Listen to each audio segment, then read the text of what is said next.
I always love thanking the sponsors, even without timpani, and the reason I do that is because companies are nothing if they're not the people that are in them. And Randy Ferguson is the Chief Operating Officer of Strategic Group. They help present today, and we're thrilled that he's here with us now. Would you please welcome Randy to the stage? Come on up, Randy.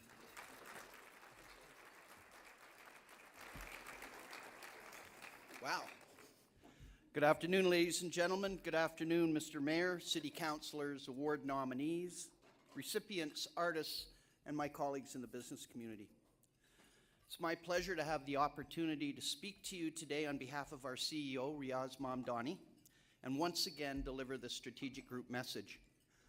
I wanted a fanfare and a gong, and Dave said all I get is the hook if I'm more than 4 minutes. Before I begin, I'd like to introduce you to our team strategic volunteers who are lined up in the back of the room in those great mayor's purple jackets. Thanks for your volunteerism, guys.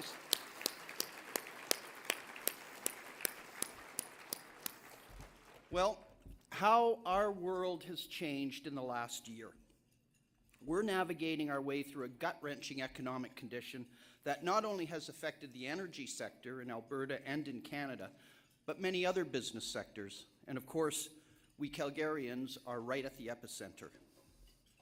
Like many others in the current economic condition, our firm's utilizing our creative and unconventional thinking to reframe, to reshape, and rethink our company value proposition and our place in the value food chain. Many in the arts community, including our guests here today, have experienced a drop in financial support, yet no one knows how to reframe, rethink, and reshape better than our Calgary arts organizations. The stereotype of the starving artist brings to mind someone who's passionate and determined to succeed no matter how difficult the journey. I'd like to share with you a couple of creative and unconventional successes that we've witnessed in the arts community. Firstly, Calgary Opera, a group of extremely talented artists involved in a form of performance art that is constantly reinventing itself to stay current and accessible. Last summer, Calgary Opera brought Mikado to a tent in East Village and created awareness and dialogue through that progressive approach.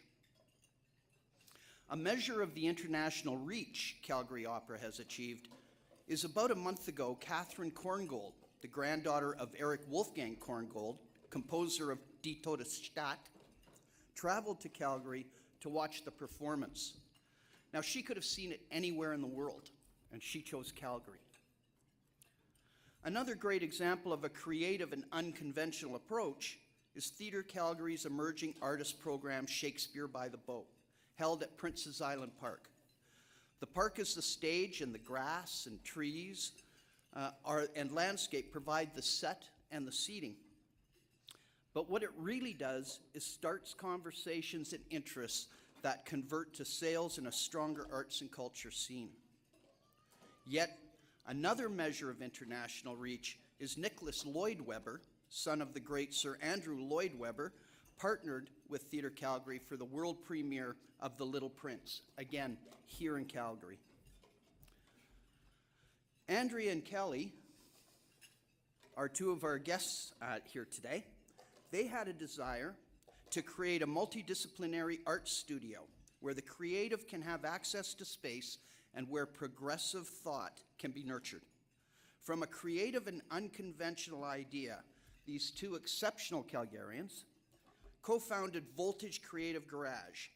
We now have another very cool community art space right here in Calgary.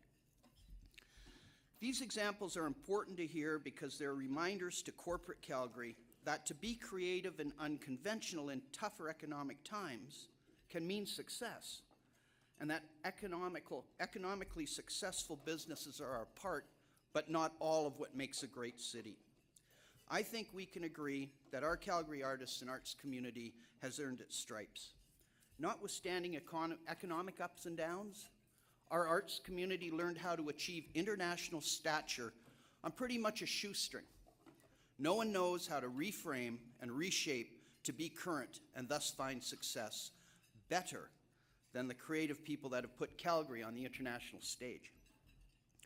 So let's refresh as Corporate Calgary and recommit to our partnership with the Calgary arts community.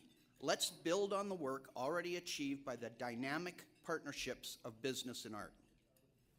Last year, I stood here and I asked our artists not to be discouraged. Now, I'm asking my business colleagues to withstand the conventional thinking of cutting costs by cutting arts funding. Instead, let's be creative and unconventional, find new ways to make our very necessary contribution to what makes a great city, and help create the pride, legacy, and impact that results from such forward thinking. And to those industries enjoying an economic updraft with a low dollar, favorable manufacturing environment, great tourism take-up, I ask that you step up and further develop what already is an internationally recognized arts community. Art pushes boundaries. It starts conversation and it creates dialogue. I'd like to invite you to start a conversation today. Please open the box of little eggs you see on your table. Make something, create something. Take a picture of your creation, ask a question, make a statement, and tweet it out. Together, let's build on the foundation that makes Calgary great.